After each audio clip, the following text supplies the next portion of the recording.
Hi there, John McAdams here, and you are listening to episode 364 of the Big Game Hunting Podcast.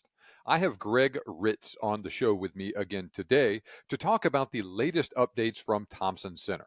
Like Gregg and I discussed back in episode 335, that episode aired in October of 2024, Thompson Center is back. They are literally shipping guns out the door right now. Check out that episode, 335, to learn more about the history of the company and the process that Gregg was going through to rebuild it.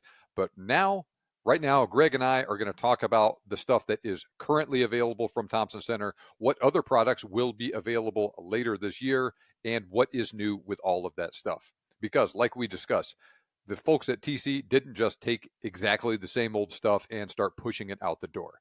No, they made some tweaks and updates to a lot of their old products to appeal to modern trends in the industry and to reflect new developments that have occurred since the heyday of the company.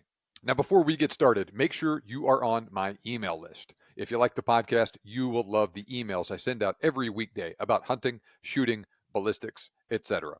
Sign up at the link in the show notes or at biggamehuntingpodcast.com/ebook. Okay, let's get started talking to Gregg about what is new with Thompson Center. Well, good afternoon, Gregg. Thank you so much for joining me back on the show today. Well, I appreciate the invite. It's great to reconnect this year because so much has gone on since last time we caught up. Yeah, definitely. So for the listener, Gregg was last on the show, episode 335, that aired October of 2024, and we were talking about the story of Thompson Center, where things were with Gregg's new acquisition of the company back from Smith and Wesson, where things stood then. So go have a listen to that episode, and that'll bring you up to speed for the last couple months. But my goodness, it seems like a lot has happened in the last 5 months since you and I last talked. You know, it really has, John, and all great things, with the exception of how fast time goes. Mm-hmm. And we were really hoping by the end of last year, first part of 2025, that we would have guns and barrels in the marketplace. And I don't think we truly understood what it was going to take to bring a better product to market, how long it was going to take to rebuild the supply chain, hire the workers, and then redevelop all of the parts. Because one of the things we talked about, as you remember, is we wanted to make a better product than we made before, better Mm-hmm. quality, better finish, and then some innovations in it. And we were not going to compromise quality to just hit a deadline. Mm-hmm. And that's one of the advantages of being privately owned and family owned, that there's always an expectation of when you want something to hit the marketplace. But if that timeline shifts, it's because we're doing the right things. It's Mm-hmm. not, and we're not just going to put it out there just because we got to hit an expectations to a board of directors or to investors out there. But I'm happy to say this will be the first kind of public announcement out there that guns and barrels are for sale. And when I get off this podcast here, I will be in the assembly going through our 10 commandments. We call them 10 commandments. There's more than 10 of them, where I will physically go through and check and handle to make sure everything all the way down to the little wrench in the box is perfect. Trigger pulls, aesthetics, operation, gauging, test shooting, all is fits the expectation of the consumer. Okay, very, very good. So what is the first batch of stuff that's actually going to be heading out? So Encore rifle frame assembly. So as most people remember, the Encore is a modular system. So we have a frame assembly that can fit multiple barrels, barrel lengths, barrel calibers, barrel finishes. So that's a stainless steel Encore frame assembly in a black composite FlexTech stock, which is we've revamped that. So we've added the new Sims AirTech recoil pad on the back. We've redid the stock design, made some small changes in there. So now we can further enhance recoil reduction. And then the barrel selection. So Thompson Center has never had Encore barrels for sale that had threaded barrels for suppressors or brakes. These now are all threaded. And they also didn't have 5R rifling. And we also didn't have straight wall cartridges. So today we're boxing up 350 Legends, 360 Buckhammers, as well as your 6.5 Creedmoors, 308s, 300 Win Mags. So all of those are literally coming back from test shooting right now. They're going to be cleaned, put into boxes, put on a truck. Ah, very, very good. Now, is this your first batch of actual guns going out the door? From a production standpoint, yes, we've sent guns out to ambassadors and influencers and people to make sure that we got out of our own ecosystem, right? And that they were field tested.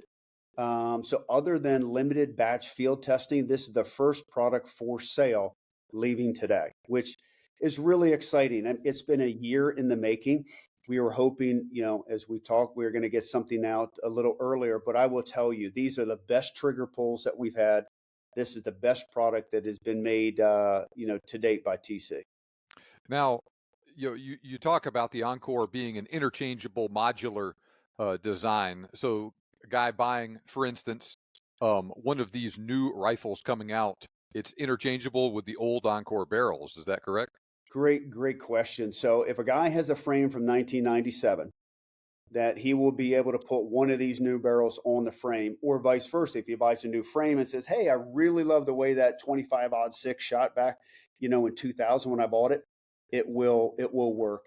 And the reason it is we're using the same engineers, right, and Mhm. the same manufacturing processes and the same tooling. So one of the things that we were able to get back from Smith& Wesson are the gauges and the fixtures and the tools.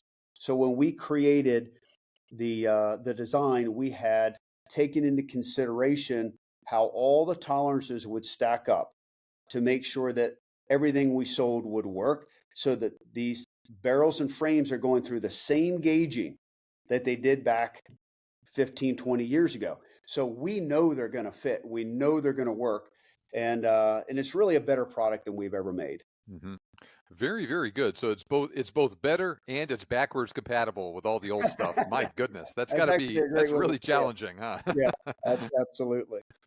And like you said, some of these cartridges that you're shipping guns in now did not exist when you stopped manufacturing, in the past. And so you're bringing back new stuff and or you're bringing out new stuff and bringing back some of the old stuff too, Well, in and, more and, ways than and one. that's the beauty of the system, right? Because if a guy wants to upgrade calibers, or he wants to hunt in a season he's never hunted in, Hmm. right? So take the Midwest now that straight wall cartridges have become so popular in, because you don't have to shoot a slug gun. So maybe the guy had a 20 gauge slug gun or 12 gauge.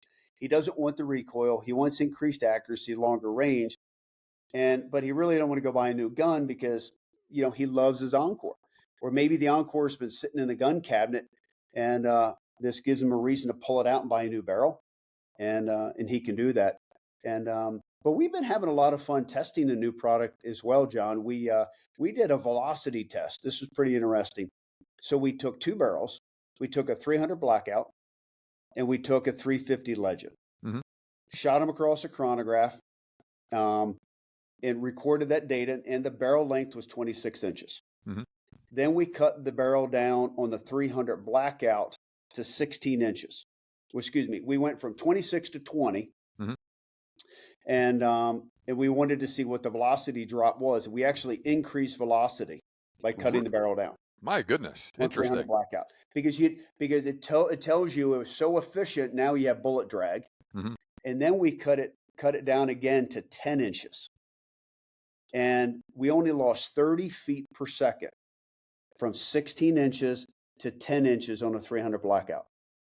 Man, that is very interesting. The thing about the 300 Blackout, everybody talks about conceptually, right? It's great in a short barrel like that. It's great Mm-hmm. suppressed, all of that stuff. And so it's very interesting to see that actually play out. And this is the first instance I personally have seen where a longer barrel actually hurts you a little bit It, in it, terms of it, velocity. it does, and you really don't gain anything in accuracy. So we did the same thing with the 350 Legend. So we took a 350 Legend and 26 inches, cut it to 20, which really makes for a nice handling gun, zero loss in velocity, same performance in a smaller package. But then I'm like, well, how would it perform in a 15-inch handgun barrel? Hmm. So we cut it off to 15 inches, and we only lost 70 feet per second. So Wow. it makes for those handgun hunters out there. So it like playing around and doing things. So We haven't offered that yet, the 350 Legend in a handgun, but I promise you, having done this now, for any of those handgun hunters out there, we're going to make a 350 Legend handgun because it is great shooter, low recoil, and to lose 70 feet per second is nothing. Yeah, yeah, definitely. And that's too bad with the NFA that there's such all the hoops you'd have to jump through to get a 10-inch 300 blackout I rifle. know, I know, but you know what? If you register your Encore frame, as an SBR, Mhm. right? You pay that. Well, now you have the ability to interchange your SBR frame, right? So it's a cool platform. But I will tell you, it's a 300 blackout and a 10-inch barrel suppressed, which is how we were shooting it. It's legit. It's pretty fun. Well, in that same vein, I saw a social media post you guys put out recently, 2025 Encore caliber offerings. Yes, Everything from 204 Ruger and 22 ARC up to 500 Smith & Wesson, I uh, know. with all sorts of stuff in between. Is that a mix of stuff that you're going to be shipping in both handguns and rifles? It will be. There are some calibers more suited for handguns. Obviously 308 goes both ways. It makes a great handgun round, makes a great rifle round. You know, things in 223. Same thing both ways. But we get into a 350 or 35 Whalen. Hmm. It really is a great handgun round, and the 300 blackout we're going to offer both ways. So there's a mixture. Most of them though will be offered in rifles. Hmm. And then we also have rifles. We have the 26-inch, which is our standard, like I said, threaded for suppressor. But we're also going to make what we call the Katahdin barrel, which is a 20-inch barrel. Hmm. So Hmm. for people who love to shoot suppressed or like to have a carry gun, a good gun in a tree stand or a blind, having that shorter barrel, that 20 inches in today's world is really not a short barrel. Yeah. But we don't have an action on the gun. Hmm. There's no bolt action, there's no lever action, so you don't have this bolt that has to move back and forth. So the gun is inherently shorter by 5 or 6 inches in overall length. So you can shoot a 20-inch suppressed barrel, and it will be the same overall length as a 20-inch barrel with a bolt action attached to the back end. And in that same vein, that is why you offer, say, 26-inch long rifle barrels. You're able to have the whole thing shorter than a bolt action rifle with a 24-inch barrel, right? 100%. Yep. You Hmm. you just have that. You have that advantage in overall length, and we do see a trend going on where people want shorter overall platforms, and I guess like anything, you go through you know personal preferences or development in the industry or what have you. But there seems to be a trend towards shorter overall guns and barrels, just because people just want something that carries better, shoots better, and let's face it, the ammo today is so much more efficient than it's ever been. Hmm. Now, is the threaded barrel a standard feature on everything you're shipping out now, or is some of it going to have an unthreaded? Great question. So we're starting off that all rifle barrels 20 and 26 inches are all going to be threaded. The only handgun barrel that we're going to thread is going to be in the 300 blackout, Okay. because most people are shooting a handgun or trying to get the performance and they're hunting with it, right? They're not just recreational shooting.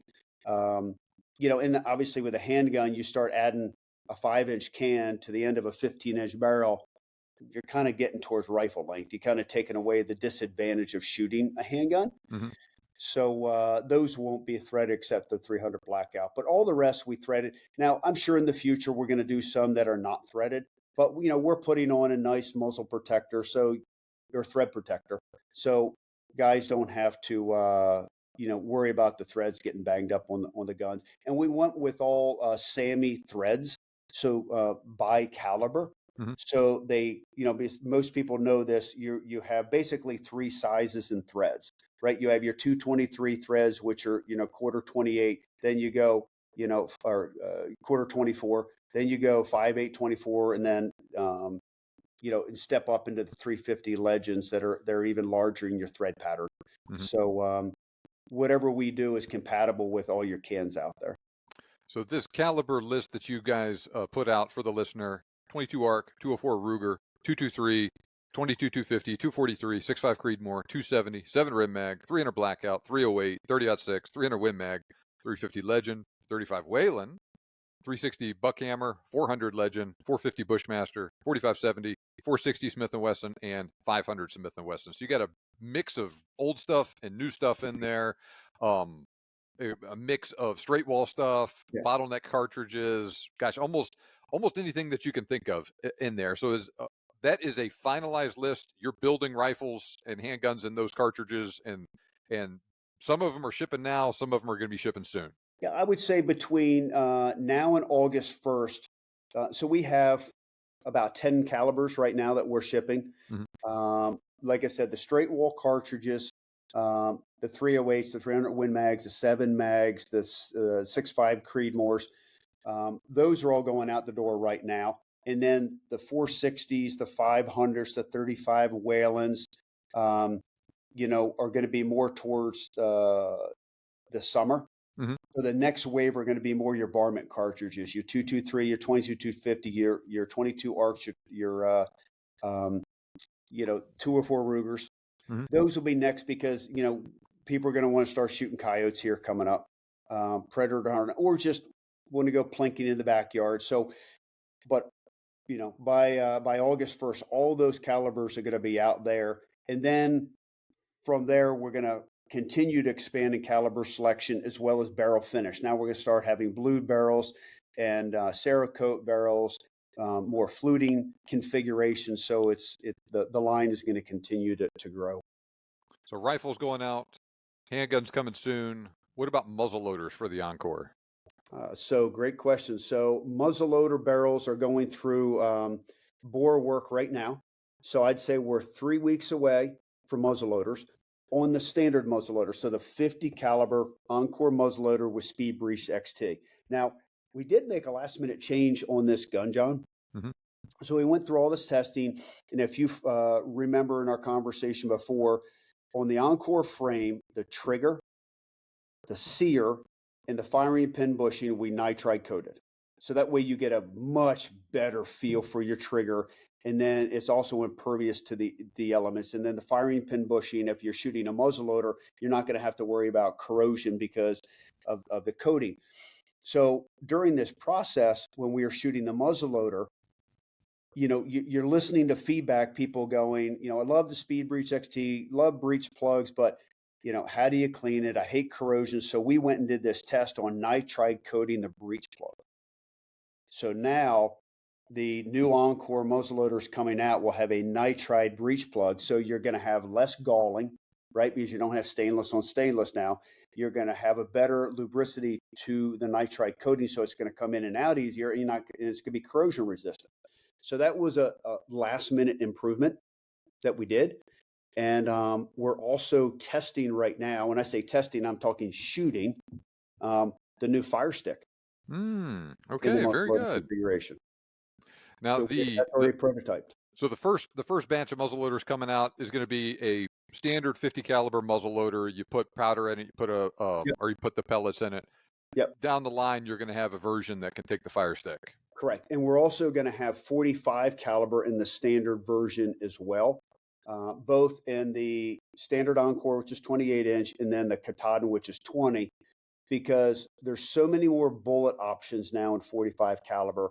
And for those people who haven't shot 45 caliber, it is more efficient in the transfer of energy, longer ranges, because the bullet is more aerodynamic. And anytime you burn the same amount of powder in a smaller area, meaning a 45 caliber bore versus a 50, your pressures go up, so your velocity goes up. So the efficiency, if you're really looking to shoot 150 yards and beyond, 150 to 500, right? I would really tell you to look into 45 caliber. It's much more efficient in the transfer of energy and bullet drop. And yeah, you can get, to your point, you can get a higher BC bullet for a 45 caliber that weighs a whole lot less than a bullet of the same caliber in 50, and your recoil goes down a whole lot too. It does, and it's like anything. The technology in bullet construction, the bore driver ELDX is one of my favorite long range bullets. Now, if you're shooting under 100 yards, under 150. A lot of the bullets out there, especially Sabo bullets, shoot really, really well. But there is a group of people who say, hey, the muzzleloader and the propellants are so much better today that they want to start shooting in distances beyond 200 yards, and they can. Well, in the muzzleloader subject, you said that you're going to be coming out with the Triumph in 2025. Yeah, So, so the Triumph, we're going through first article right now. So that was one of our best all-time selling muzzleloaders. It's it's not an interchangeable system. It's a dedicated muzzleloader. You don't need an FFL, and because it's not taking the high pressure of centerfire cartridges, you don't have to. You can use different materials and processes and designs. So you're not paying $1,000 for the gun. Now you're paying $700 for the gun. mhm. So those people who want a dedicated muzzleloader, it's really tough to beat that design. And it'll have Speed Breach XT in it, so quarter turn breech plug. It'll have power rod, fluted barrel, flex tech stock. So it's going to have the bells and the whistles on it.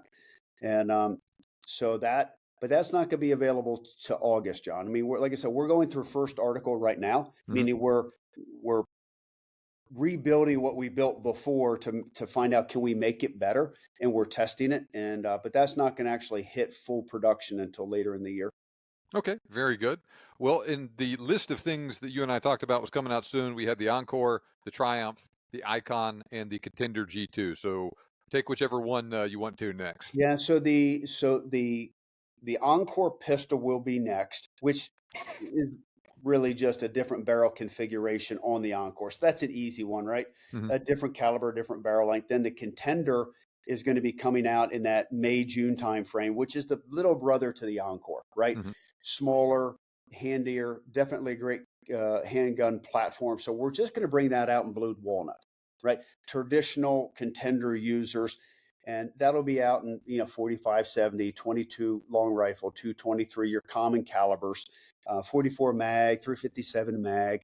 And like I said, the Triumph will be out in August, as well as muzzleloading accessories. Okay. So in fact, that's really what I spent my entire morning doing right now, is working with suppliers and vendors and working on packaging, because that's over 100 items you're bringing back out, from cleaning, loading, projectiles.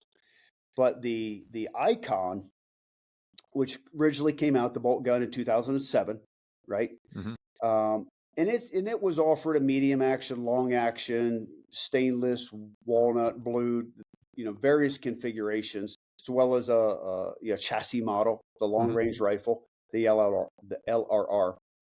So instead of just bringing the Icon back out, we've actually said, let's look at that platform and how could we modify or change things today that would make the gun better. And it was way ahead of its time in 2007.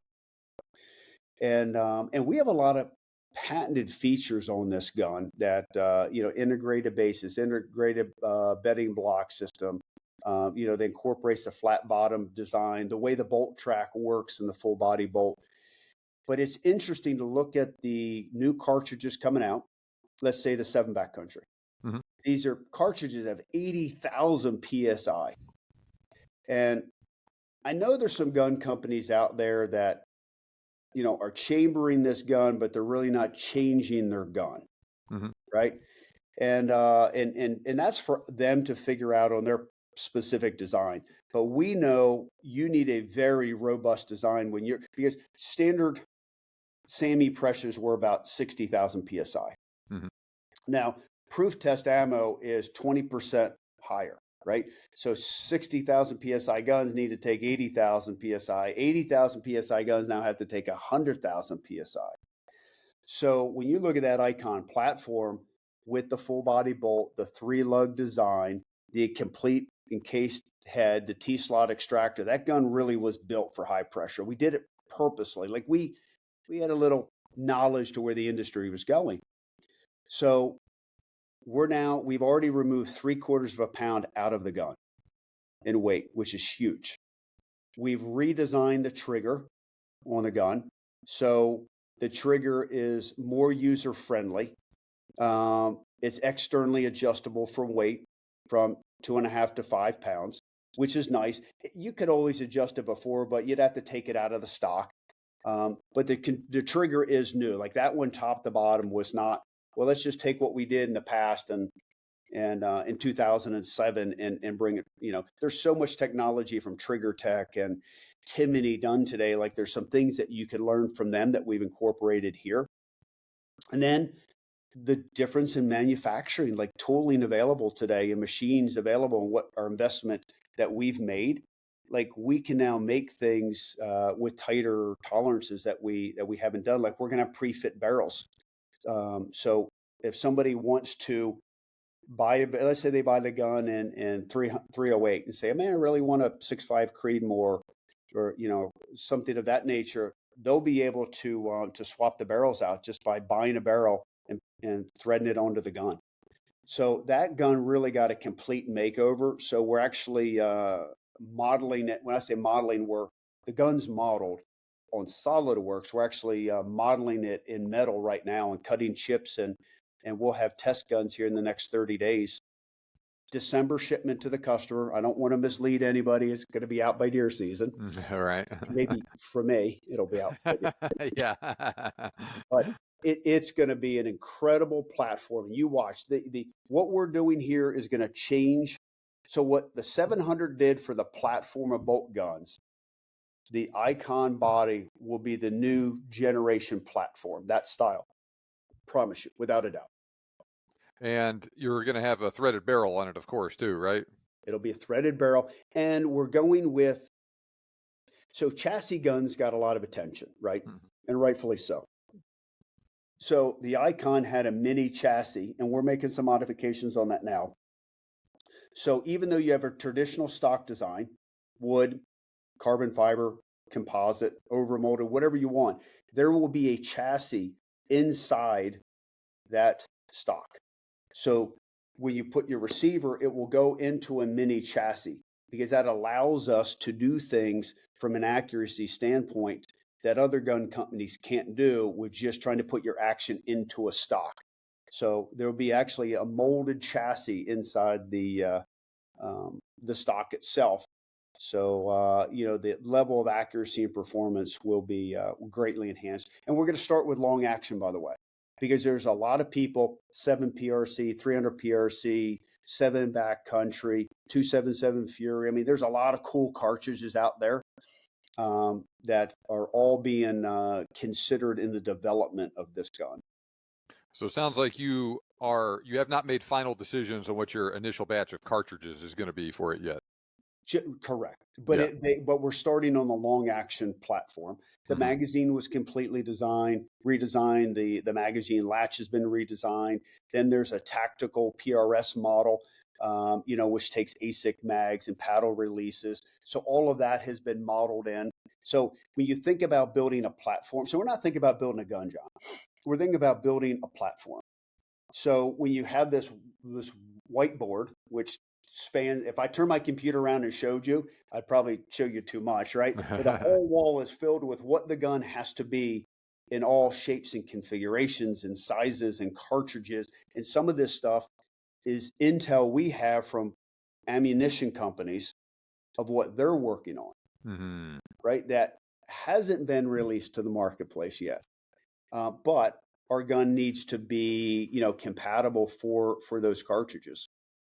There's very interesting. Also a new cartridges coming from the ammo companies, and it's going to reshape, the hunting world, no doubt. Got to be backwards compatible and forwards compatible with this stuff too. How about forward thinking, backwards compatible? There you go. Yeah. Well, I've heard lots of rumors of a new series of, say, backcountry cartridges and other chamberings coming out in the future, and I'm sure it's not limited to just stuff from Federal with that either. So I don't want to have you speak out of school or anything with that, but I like how you guys are thinking. So right now you got Encore rifle and frame assemblies and barrels going out, muzzle loaders coming soon, Contender handguns coming out a little bit later. Then we got the Triumph muzzleloader coming out later. Then the Icon coming out again at the very end of 25. Yeah. And the only thing I would add to that, and these are going to be in very, very, very limited supply.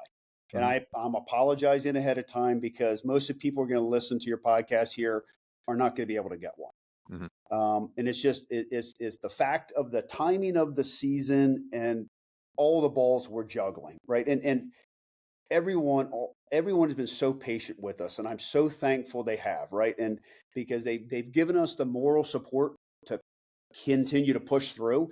But I know we're frustrating some people not delivering enough. But the Encore will also have turkey guns Mm.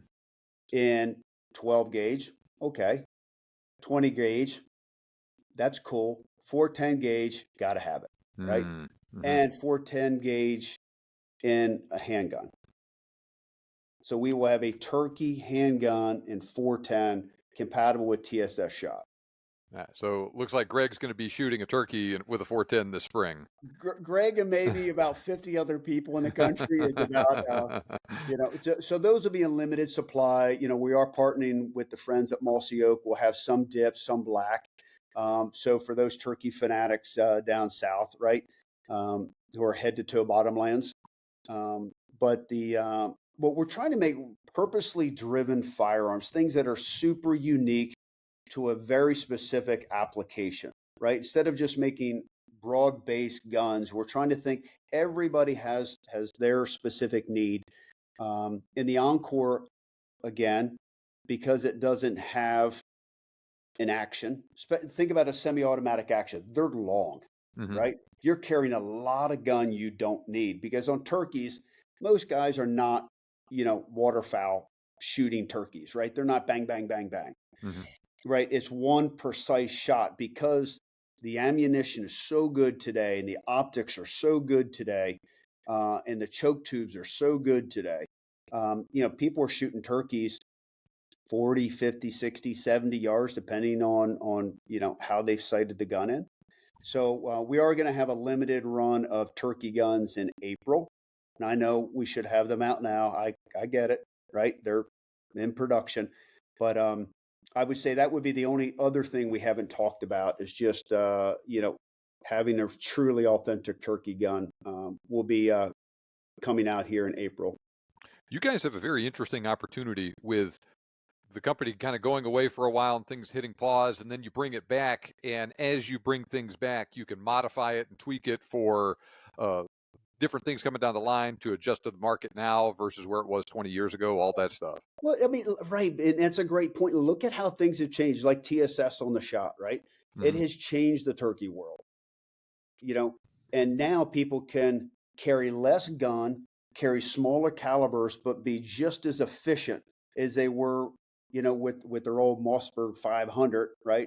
In 12 gauge with 3.5 inch. Hmm. Now you can go shoot a turkey at, 30 yards plus with a 410.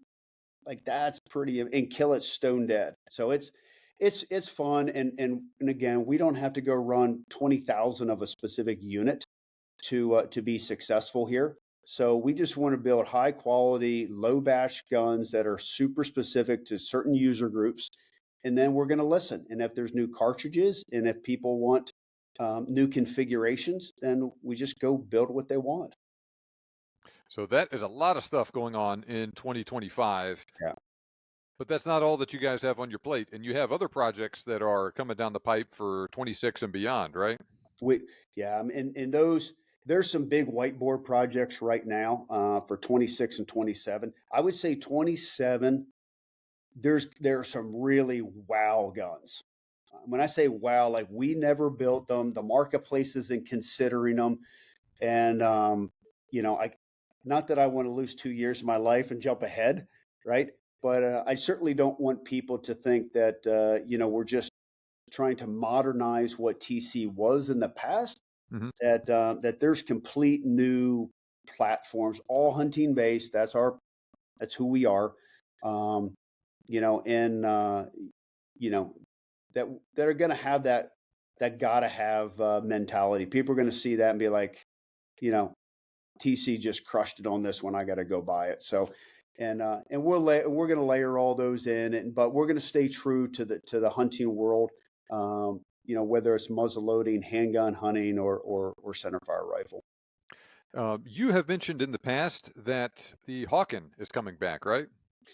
Our goal is by next fall to have the Hawken. And what's interesting on social media, number one gun was bring the Encore back, but that's a platform, right? So Hmm. that's expected, right? Everybody kind of has their version of the Encore. I like the muzzleloader, I like the handgun, I like the interchangeable rifle barrels, blah blah blah.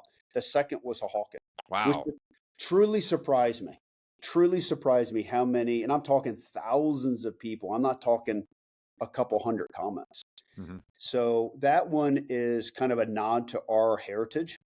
So, we have that. What's great is with the investment castings, we already own the molds. We already have the investment casting facility with Thompson Investment Casting. So there's a lot of things we can do. One of the biggest challenges, I'll be honest with you, is sourcing good wood. Mm. Good wood, good carvers, good inletting. Because if you bring it back, because you got to have, it's got to look good with that brass. Um, patchbok and nose cap and all that. So there's some challenges there from a supply chain that we still haven't figured out on the wood side. That, but we've got a year to tackle it. We'll Hmm. figure it out. Okay, very good. Anything coming out that you can talk about in a little bit more detail other than the Hawken, or do you have to leave us in suspense with everything? I think I better leave you in suspense there. I will say though the as I mentioned the Icon as a platform, that there's years worth of where to take that platform in different areas, whether it's PRS shooting, whether it's Western big game hunting, whether it's mountain hunting, with ultralight models, and they're just not um, ideas on a whiteboard. Like Hmm. there's products being prototyped right now, and there's a stock design that's being modeled right now. Um, that I think is a game changer. Now it's in the carbon fiber world, right? It's not wood, Hmm. right? It's in the high tech world. But there's some things that we've worked with some partners here in some patented technology that I think marries well with the new cartridges coming out and the demand for accuracy on a platform. So I'll leave you that little tease right there. So maybe in November, we can reconvene and have a conversation on that. Is the Compass going to come back? We had a lot of people asking. Michael Waddell is one of our ambassadors, right? And he's been attached to the Thompson Center brand for a lot of years. And because he's your blue collar hunter, right? Hmm. And he has such a following across the country, and his demographic is not the icon demographic, Hmm. right? In other words, that's not the 12 and $1,500 Elite Series. This is the guy who just wants a trusty rifle to go create memories with, right? To go harvest a deer, put food on the table. So we're actually having conversation with Michael of, you know, do we bring that out under the Bone Collector brand, Mm, right? okay. So we don't know what we're doing yet. I think if we did, we would take a fresh look at that. But so whether it's Compass or Venture, right? The kind of both were in that value price point. But I would say that there'll be something in the future that will be, you know, sub $1,000 in price point that the average guy can go buy and have something that has a lifetime warranty, made in the USA, and has the craftsmanship that we're making. But what's good is the technology trickles down from the Icon, Hmm. right? So what you do there, manufacturing and your investment in equipment, I think we can find other ways to hit different value propositions. And going back to muzzle loaders, there's a strong possibility in the next couple of years we're going to see a long range Magnum muzzle loader coming out from you guys, right? Yeah, I would say I don't know if I should have been prepared. I could have shown a picture here on my phone and kind of teased everybody on what maybe so there you go. That's all you get to see. Oh man. That's it. I'm not publishing anymore. You're the only one who's seen that, John. So yeah, so there's and not only that, we're working on um, um, peep sites and other things like, in states like New Mexico, right, that don't allow optics, in some of the Mhm. western states. So we have new peep sites being developed for 500-yard accuracy. So it's not just a gun; everything's a platform. But yeah, we have a pretty amazing um, gun configuration. And for anybody who scrubs back in the podcast and looks, it does have a carbon fiber barrel on it. So if you were going to ask that question, I'll answer it for you now. Okay, very good. Now you mentioned that you're spending a lot of energy right now producing muzzleloader accessories. Mhm. Are you bringing back like the Thompson Center Maxi Hunter and Shockwave and stuff? Your bullet line. So we're looking at two ways. Hmm. Okay, so yes, the shockwave is coming back. Um, Obviously, looking at um, better Sabo material. We partnered with Hornady on the bullets, right? Because we feel they're one of the best bullet manufacturers on the planet right now. All your cleaning products, but so we have cleaning products for, let's call, your modern propellants, your black corn type powders. That would be under T17. Hmm. And then we also are not going to ignore your traditional guys. And that doesn't mean hawking, right? There's guys who were shooting Pyrodex, Pyrodex Select, Pyrodex pellets, right? So the number 13 bore cleaners coming back out, bore butters coming back out. And when I say coming back out, I'm talking the original formula from the 70s, right? Tried and true. The Maxi Balls and Maxi Hunters coming back. It's going back to the old yellow boxes, Hmm. going back to the pure lead, the exact mold. Like, I tracked down the molds, the original Maxi Ball and Maxi Hunter molds. I found them.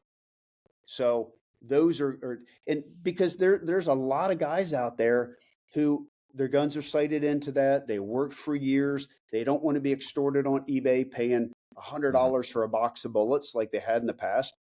And so all of those products are coming back out, as well as the modern propellants, right, for blackhorn powder and what have you.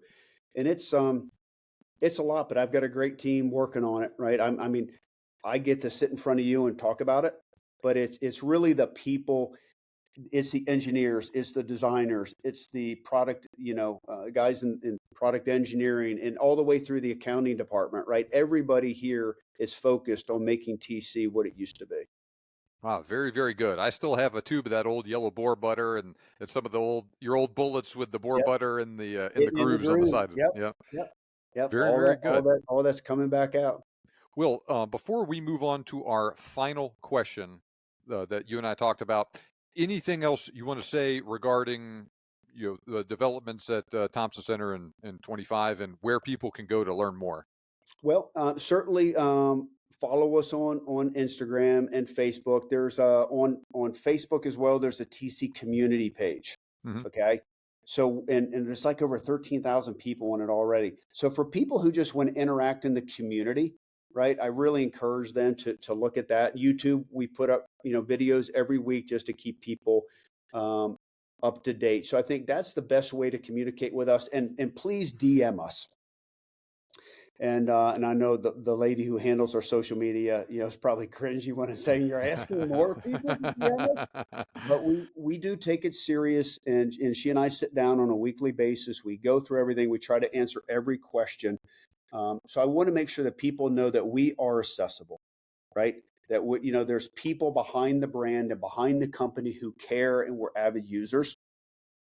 And so give us feedback. I think you're going to be super happy, with the guns, that they're going to be, like I said, the aesthetics, the trigger pull, the performance, the accuracy is the best it's ever been. But if you have ideas on how to make it better, or different calibers or what have you, reach out and give us ideas. And we really would love people to interact with the brand and not just purchase a product. Mhm. Okay, very good. And to your point, sounds like if people wouldn't have told you how much they loved it and wanted to be back, the Hawken might not be coming back as soon as it is, huh? And that's a great example, as well as the Maxi Balls and Maxi Hunters and Boar Butter and like there's and we listen to that, and we shape what we do based off the customer feedback. And so we really encourage people to be super active on social media with us. Okay, very good. Well, I'll put links to your guys' website and social media in the show notes. As we wrap up today, I'm asking you the question I'm asking every single person that comes on the podcast this year. You have to choose one to hunt with for the rest of your life, either a single cartridge, and if you do that, you can use any bullet, or you use a single bullet you can use with any cartridge. What is your selection? Hmm, that's a great question. Well, I'm a big fan of 300 Win Mag, Mm, and I know a lot of these other cartridges out there are more efficient, right? Whether it's the 300 PRC, 7 PRC, what have you, or guns that are just as efficient with less recoil hmm out there. But I have killed so many animals with a 300 Win Mag, and I'm still a little old school where yeah, that mentality, you guys have all heard it, that if I run out of ammunition, can I hmm go to a local dealer and find it? And 300 Win Mag is one, but then I'll boil it down even further. That 300 Win Mag with a Hornady interlock bullet. And there's a lot of great projectiles out there. Monolithic bullets, are super popular right now. They hold 99% of their weight retention, breaks bone, and shoots great. But if something's always worked for you for all those years, and the interlock to me is the perfect blend of I can shoot them close, I can shoot them far away, I can shoot a big animal, I can shoot a little animal, right? Meaning body size, hmm and the velocity window that the bullet expands in is super forgiving, right? So it's not like I've got a monolithic bullet I shoot a deer at 20 yards with and it makes a pinhole. That's the kind of concept. Or I shoot something 500 yards away, hmm right? And still I lose the energy to completely mushroom something. But that would be so if you said, hey, you got to give every gun up, right, from a centerfire cartridge, right? Because hmm I would always probably choose a muzzleloader over a rifle anyway. But in centerfire cartridge, it would definitely be 300 Win Mag, interlock bullet. Um, Okay. would be what I would put in my gun case every day. Excellent choice. I am a 300 Win Mag fan myself. So, very, very good deal. Well, Gregg, thank you so much for taking the time to join us on the show today. I know you're a busy man, and I'll let you get back to getting those guns out the door. I'm going to go and personally inspect these guns today and get them on the road. And we appreciate the time, John. Let's do this again. Okay, I hope you enjoyed that. Thanks a lot for joining Gregg and I on the show today. Make sure you sign up at biggamehuntingpodcast.com/ebook or at the link in the show notes to get my free ebook on the best hunting calibers and to join my mailing list. Remember, you can make your dream hunt turn into a reality, and I can help. Thanks for listening. I'll see you back here next time on the Big Game Hunting Podcast.